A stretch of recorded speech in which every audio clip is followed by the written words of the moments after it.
Hello, my name is Sujay Matani, and today I'm here to teach you how to balance a chemical equation.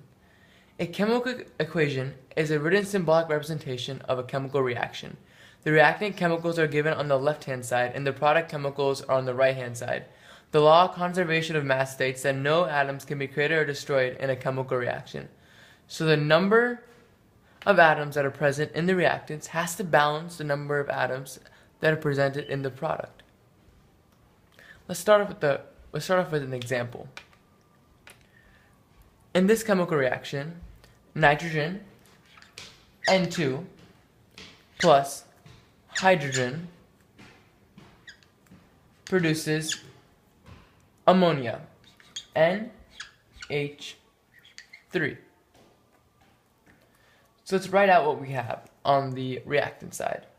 We have 2 atoms of nitrogen and 2 atoms of hydrogen.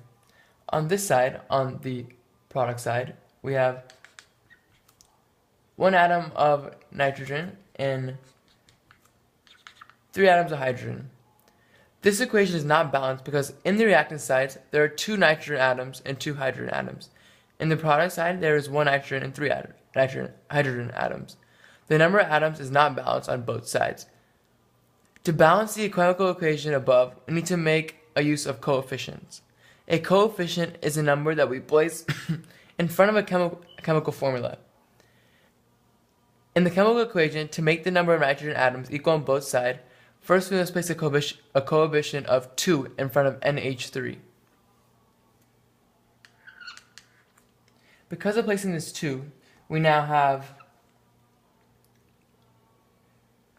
2 atoms of nitrogen and 6 atoms of hydrogen.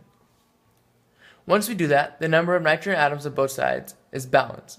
However, the number of hydrogen atoms is not balanced on both sides.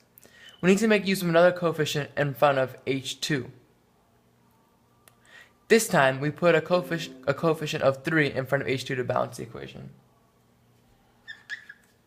Now, as you can see, we have 2 nitrogen and 2 nitrogen on both the product and reactant side. And we have a total of 6, because 2 times 3 is 6. A total of 6 on the hydrogen side, on the reactant, and 6 on the product side. Our equation is now balanced.